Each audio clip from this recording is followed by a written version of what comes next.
Hello, everybody, and welcome to today's episode of the Perfect Pup podcast. We are super lucky to have Traci Madson back here again for part two of our interview with her. As soon as we finished part one, it was originally just going to be the interview, and then we both kind of had the realization of there's more we need to cover. There's other points we need to talk about. So we're super excited to have Traci back on here. So thanks for coming back on again, Traci. Thanks for having me.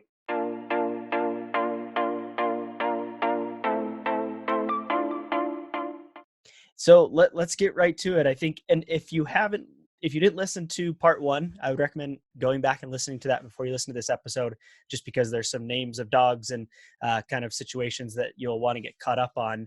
But just like a real quick overview, we kind of chronicled Traci's journey of being a more quote unquote old school trainer, and then getting involved with some of the victory rescue dog, and kind of turning more to that positive reinforcement side of things, and learning how to deal with anxious and shy and stressed dogs. And we really kind of wanted to continue there and just give a few more examples as to, what Traci's experience was with, certain types of dogs and how you can use Traci's experience and then her situations that she ran into to hopefully improve your relationship with your dog. So we'll head right to it. We'll get right into it if you're ready for that, Traci.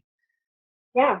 Okay, so yeah, let's start off. Sorry, let's start off with just with, and I'll be checking some notes from time to time for those who are watching on video. But you had down here the last time you ever used a shock collar, because I think that's one of the biggest things we get in the community is people advocating for shock collars and saying this and that reason as to why. So, what was your experience as to why it was the last time you ever used one?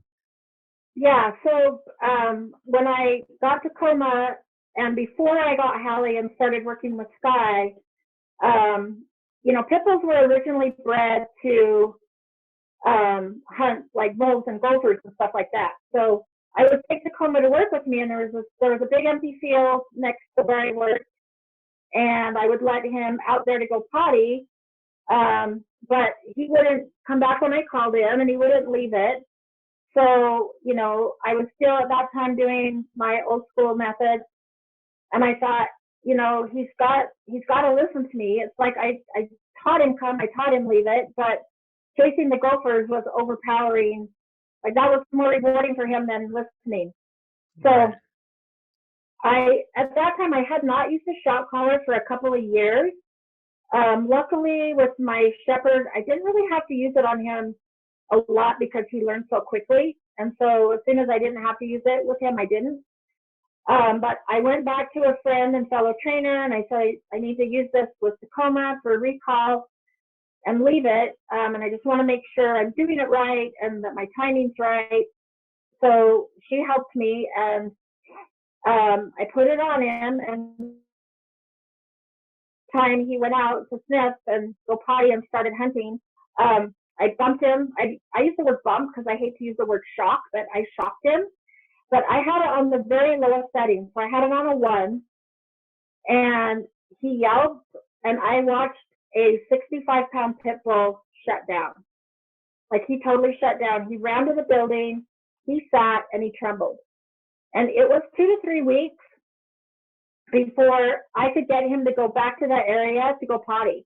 Like when I talked last time about the association, he associated that area with feeling that pain. And so he didn't want to go back there and walk around and go potty. So it was 2 to 3 weeks of like putting him on a leash, coaxing him with leftover pizza. The damage that I did just from one shock took like 3 weeks of me getting him comfortable to go in that area again. And so that was the last time, that was the one and only time he ever had a shock collar on. And just seeing that, because, supposed to be pretty tenacious, and watching my own dog shut down like that, it's like I'm never using one of these things again. So then when I started working with Sky, then I understood the whole, how dogs learn by association and why using aversives can have side effects. I saw it firsthand with my own dog. Yeah, I think that's a great point. And there's a lot of instances where I've heard of as well, where, just the fact that your dog knows that you're the one who's producing that shock makes your dog have a negative association with you as the human. And I mean, when we Right. talk about training, we talk about communication, we talk about, being able to, have a relationship with our dogs, that they do listen to us. Like, if they see you and have a negative association with you, I mean, it's almost impossible that they're going to, want to come to you when you call them, or they're going to want to even listen to you at all. Right. And that's why we don't use like kneeing them in the chest when they jump. Mm. That was old school. Always knee them or step on their back feet, or, people that use squirt bottles or shaker cans. If the dog knows that comes from you, then it just damages your relationship with your dog.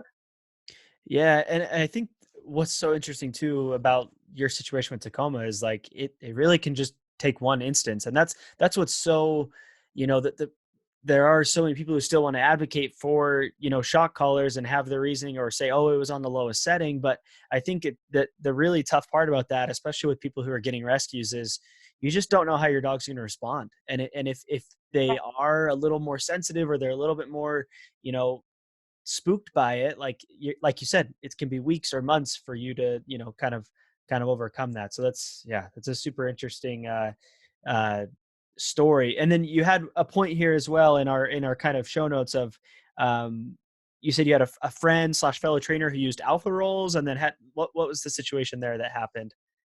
Yeah, so she was one of the my original trainers when I got involved in search and rescue, and she's the one that like explained to me what an alpha roll was.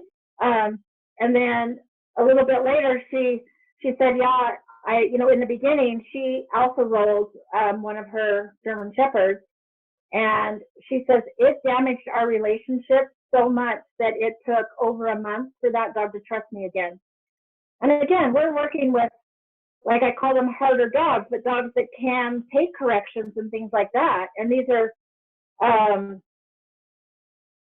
prey drive dogs that will work and work and work. And then like one alpha roll just really damaged that relationship. And to do search and rescue, like you have to have a good communication and a good rapport with your dog. And yeah, she explained to me how it took a long time for her to be able to get that trust and that relationship back. Yeah, and I think, those two stories, it's just the main point, right? Is that, we take so much time and effort to training our dogs and to, improving the communication, the relationship, and every time, I've even seen it with myself, right? Like, anytime I get upset, because sometimes, you're just stressed out and you yell at your dog or whatever, and like you see them kind of like get a little scared, and it, like, you have to just, you basically take steps back every time that you use any type of aversive method with your dog. So it's so, yeah, I mean, it's such good reason to, you know stay on those positive methods. And on this note, like, if you are someone who's listening to this episode, or the previous episode, and, I think the big point where we wanted to make by doing this interview, and having Traci talk about, um her, her history of using old school, is just to show that, like, we don't, our goal, and I think most good trainers out there, and most good people in general, they're not looking at you wanting to judge you. They're just looking at you and saying, maybe there's more you can learn, right? Like, I don't know, what are your thoughts on that? Because I'm sure, like we've talked about a little bit, you still get people who want to use the old school methods. Like, how do you approach that as a positive reinforcement trainer when those instances pop up? Well, like the first thing I do is I tell people when I applied to adopt Tacoma, I went down to meet him, and I had a choke collar on my German Shepherd, and they never said one negative thing to me. They didn't judge me. They didn't say, "Oh, you can't have this dog because you use choke collars." And even when I met Sky, before I met Sky and knew what positive reinforcement training was, I think I had a harness because she was a flight risk. I don't know. I don't recall her ever having a choke collar, but the way she approached it with me was like so more educating me rather than judging me.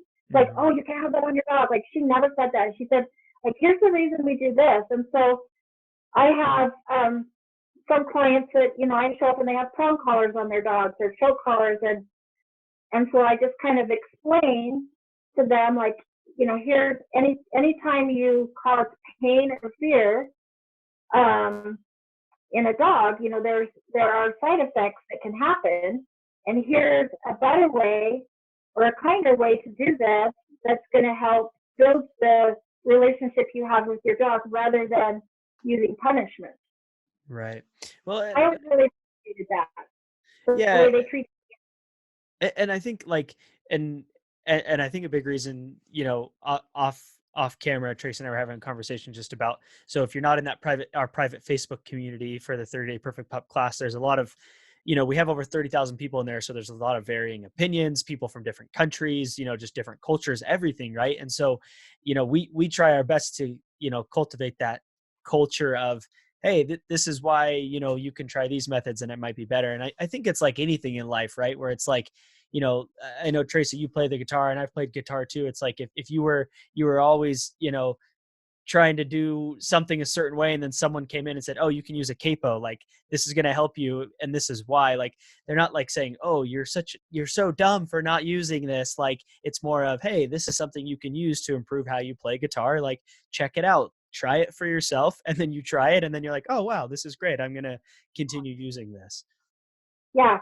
I'll reiterate something I said on the last one. One of my good friends, who's also a trainer, says, you do the best with the information you have. And that's Mm-hmm. kind of how I approach every client, because I was once them, that maybe they don't know a better way. Mm-hmm. So it's like when I show people how to use a front clip harness, they're like, oh my gosh, I had no idea that these even existed. So, Yeah, no, it's true. yeah, you just kind of have to, yeah.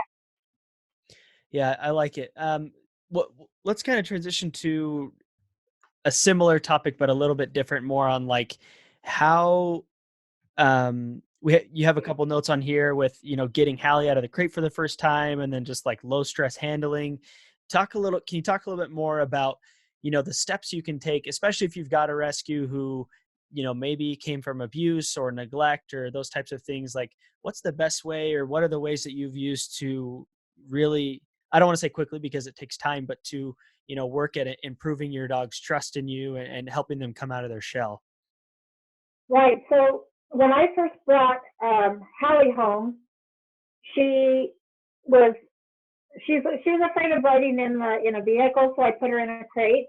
So she would actually climb over the seat and try to get underneath my legs. And then one time she leaned on the brake when we were going 60, and No, wasn't geez. so I put her in the crate. And when we got home from best friends, like she didn't want to come out.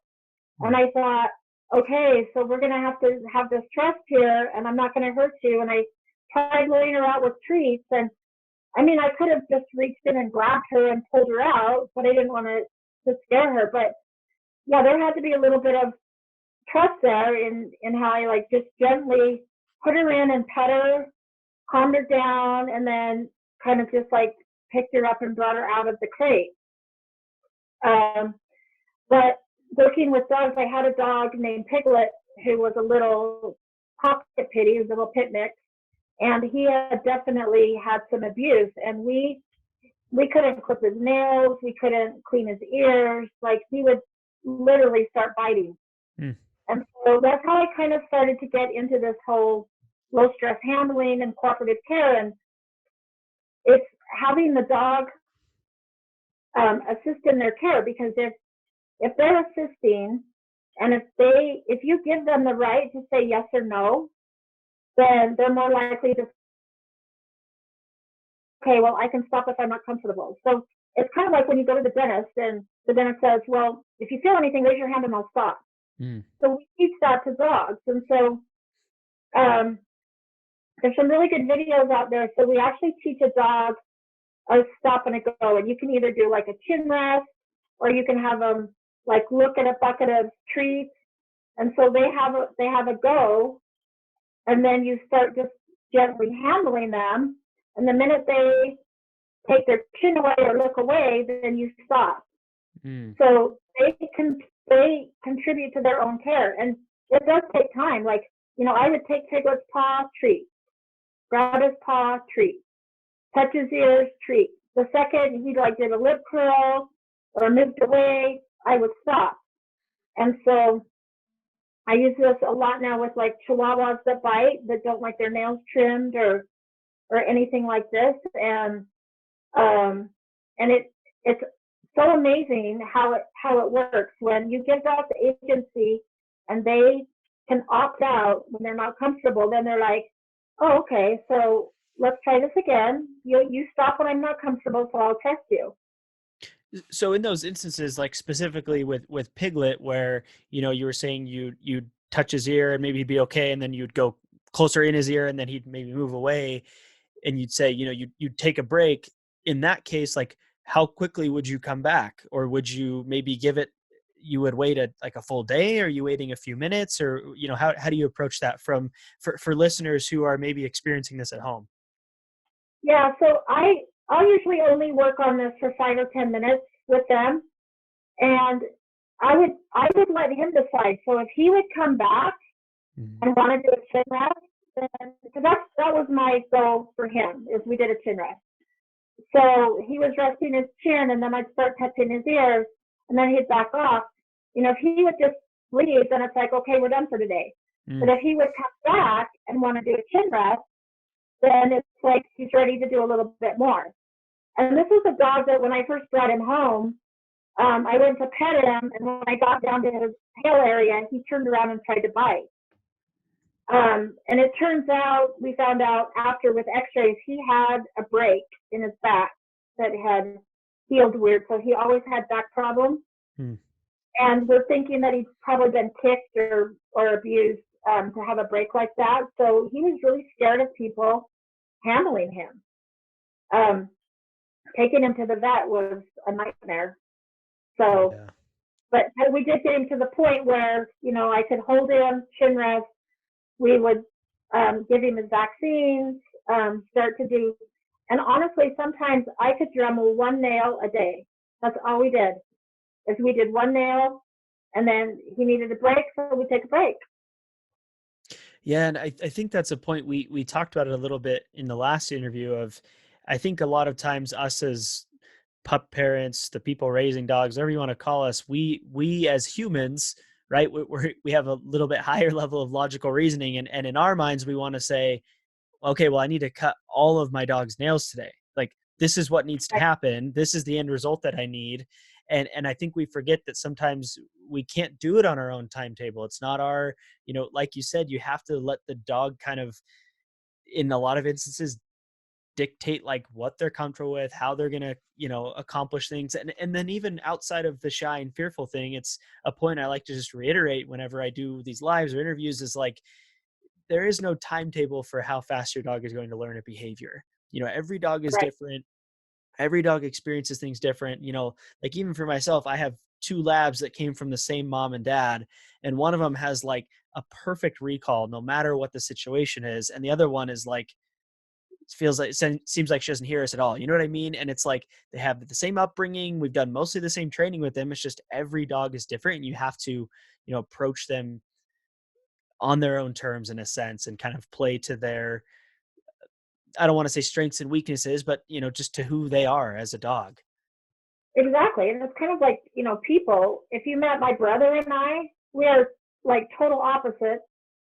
My mom is a twin, and she's very different from her twin. So Hmm. it's like people, you have to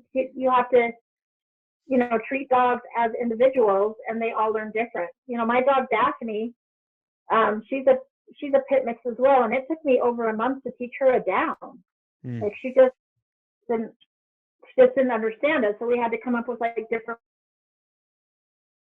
ways to try and get her down, rather than just like pushing her butt down and pulling her down, because she wouldn't Right. have learned that way. Right. Yeah. Super interesting. Another point that is there anything else you want to cover on like the low stress handling slash cooperative care? Any other points you want to make on that? Well, if you go to YouTube, I always love watching these YouTube videos, Hmm. because they actually use these in zoos now. So instead of going in and darting an animal and tranquilizing them, they can shape, and they teach animals how to participate in their care. So you can see like tigers and, you know, animals that would normally bite. come up and lift up their neck for a blood draw. Mm. And it's all done through shaping and treats and stuff like that. And so, they don't have to stress them out. They don't have to tranquilize them. They just teach them how to, they'll teach them how to put their paw up so they can look at their feet, or, trim their, or whatever. So I'm sure you can Google a lot. I've seen a lot in seminars, but I'm sure they're on YouTube. Just watching them teach animals how to participate in their own care. It's amazing. It's so Yeah, cool. I'll try and find some videos, and offline we can maybe find a couple, and I can put them in the link or in the show notes for this episode. What you were just saying too got me thinking on, just like what people call, quote unquote, the laws of learning, right? That like when you can understand conceptually like how dogs learn and how their brains are functioning on a day-to-day basis, right? Like it makes it a lot easier to get involved with that. And offline, Tracy and I were talking about the book you can see on the background of my screen if you're watching on the video, called The Culture Clash. And I think that book does a great job of talking about really just breaking down the laws of learning, and like your dog sees something running and their instinct is to go after it, and when they get it, it is a reinforcer. Like I don't know, that's just a small example, but it's just, I highly recommend that book. I'll put a link for the Yeah. Culture Clash as well on Amazon, to check it out, because if even if you're not wanting to become a quote unquote dog trainer, if you're just looking to raise a puppy, I think it's a great kickoff point, along with like the 30-day perfect pup class that we have, and on so many other resources. That Culture Clash Right. book is a great way to understand the laws of learning and how dogs learn from us. Oh yeah, that's great. I mean, we all had to read that before we took our test. I think I've read that like 2 or 3 times, Mm. but it's great. Another really good one for people that don't necessarily want to be a trainer is called "Don't Shoot the Dog" by Karen Pryor, because that goes into some of the same things on how dogs learn, and how punishment works, things like that. Yeah. I'll be sure to include both of those books as a resource in the show notes. Maybe one of the kind of last points that we want to cover here, one of the final points you had in our agenda, almost you could call it, was working with feral dogs and how you're going about it differently. Do you want to talk about that a little bit? Yeah. And there's before I get to that, there's a dog that I'm working with right now. So one of my really good friends texts me and she says, "Do you think you could come and trim my dog's nails?" Now she's got like a 80 or 90 pound Malamute, and when they go to the vet, they have to muzzle the dog. The dog is screaming, and I said, "Sure." So then a few hours later, she says, "Never mind. I'm too nervous. I don't want you to get bit." And I said, "Well, I'm going to come over anyway because I'm going to give you 2 homework assignments."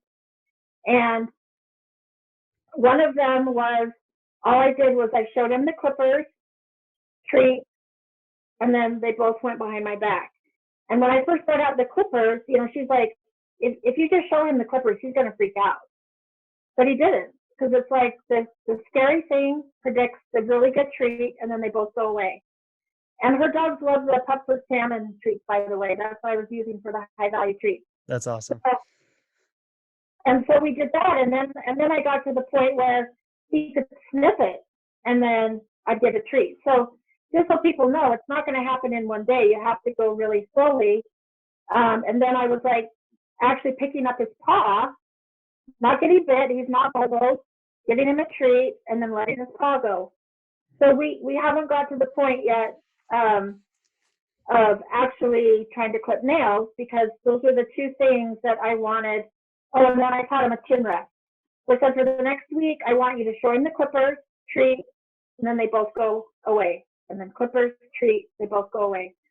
And then I want you to start working on a chin rest, because that's going to be his go sign. And then when he moves his chin, it stops. So stay tuned. I'll let you know how that goes. Yeah, no, I love that. It's interesting. But we use the same thing with the feral dogs. So just to let you know how long it takes, we have 3 feral dogs right now at the rescue that I work with, and we've had them for over 6 months. And it was just this week that we finally got one to walk on leash. And this week they finally all 3 were able to do a play group because one of them wouldn't even leave his kennel. So instead of, putting a leash on and dragging him and forcing him, we had to do it really slowly. And, at first it was the same thing. Here's a collar. Here's a treat. I'm going to put the collar away. Here's a treat. And then I put the collar like over my hand. And so you'd have to get closer to it to take the treat until we could like just flip it over, take it off. So, I mean, this can take months with these dogs. But just this week, being able to see them play for the first time. I did bring Jade for any of you that have seen the barking or the potty training. Oh, it's potty training that you'll meet Jade. Yeah. Yep. She was on hand at work to teach these dogs how to play. Like they were doing great. They were walking around sniffing, but they don't know how to play. So she kind of like taught them how to play, which was really fun to see these dogs running for the first time and playing ball. And then when we finally got one out on an actual walk, and this was a dog that 6 months ago would sit in the corner and tremble, and we couldn't even touch him, let alone put a leash on and take him for a walk. So, and we do the same thing with vet care. So, I had a Chihuahua in my arms, and I'm like, oh, you need a nail trim, and they're like, oh, don't try to do it, he'll bite. And they said, if you're going to do it, muzzle him. Well, I thought, I don't want to stress him out, and right now he's trusting me. So I just got the nail clippers, did the same thing, and we did one nail at a time. I gave him a break. One nail at a time, gave him a break. And no muzzle. It's just going really slow, going at his speed, kind of learning how to read body language so that, I could tell when he was getting stressed. But you will gain there's such a level of satisfaction, and also the bond that you create with your dog if you go slowly and build that trust and do it at their comfort level. Especially the shy, fearful dogs, it's going to go so far. But it's so rewarding at the same time. Yeah, I really like that. I know we talked about this last episode, and it's just, again, remembering that, it might take a long time. You're going to have to be patient, but like you're saying, the payoff that you're going to get, not just for you, but for your dog, to know that they're comfortable, to know that they're gaining confidence and are a happier dog. Like there's nothing really else like it. And I mean, much better than I do, but just seeing like the progress in your dog is such a powerful experience. It is. There's one dog there. And I'll just, I'll kind of tell on myself. I pushed him a little bit too far. We did the slow harness thing, but I probably went a little bit faster with him than I should have. And so for like a month, when he saw me coming, he would run. It's like, oh no, there's a lady that put the harness on me. And so it took a while for him to come back up and take treats from me. So it just goes to show how when you do anything aversive to a dog, how it can really affect the relationship. And it can, like 2 minutes of me being impatient and being like, okay, we really want to go for a walk today, and you're doing so good, so I'm going to put this on you. And then it took like a month for him to trust me again, to where he'd come up and take treats and realize that I'm not going to do anything bad. I'm not going to put anything on you. So you really do have to go at the dog's pace. Yeah, no, I like that a lot. I think this episode, I'm really glad we did this kind of follow up of the previous, because I think it was really good in part one to kind of tell your story and some of the history of those dogs, and then this part two to help people understand like how they can approach their shy or fearful dogs, or if they end up around other dogs like that. So yeah, I think this is awesome. I think people really enjoy this. And like you said, I think those main points above all, it's just to remember to I think be patient with yourself as well. Just cause like you said, you've been training dogs for 15 plus years, and you had an instance where you maybe went a little bit too fast. Right. And it's like, you got to be patient with yourself. You got to be patient with the dog. Like I think for me, as I have 3 dogs now, and I think if there's one trait that they've taught me more than anything else, it's to be patient. is to be patient with myself, to be patient with them, to be patient with other pup parents around me who are maybe have a different level of understanding on certain topics, or don't see eye to eye with how I approach training. Like, I think it's just important for all of us to remember to be patient with ourselves, be patient with our dogs, and all the dogs and humans around us. Honestly, I mean, I know it's a little more philosophical, right? But like, just being patient with the people around us is so important. Exactly. I get that kind of comment all the time. It's like, well, my neighbors can just take their dog off leash and I can't. And you can't judge yourself. You can't compare yourself with your neighbors or other dogs because, again, you don't know what your dog's background was, especially with a rescue. So sometimes you do have to go a little bit slower with them. Mm-hmm. So true. Well, Traci, is there anything else you want to add for this part two, just on these topics we've covered? I don't think so. There's a really good site. I think it's called fearfree.com. Mm. And it talks about cooperative care, low stress handling. It's all about fear-free working with your dog. We can put a link to that as well. But yeah, I think we've covered it. Thanks for having me back. Yeah, of course. I'm happy to do this, and I think in the future we'll probably do some more topic specific interviews as well, just to kind of go down some different topics that we think are important. But thanks again, Traci, for coming on, and thanks everybody for listening. We'll do some compiling on our end and try to include as many of these resources that we talked about, some of the books, some of the websites, all those different things, some videos to help you guys if you're having any issues with shy or fearful dogs, and how to improve your bond with them. So thanks again, Traci, and thanks everyone for listening, and we will catch you guys on the next episode.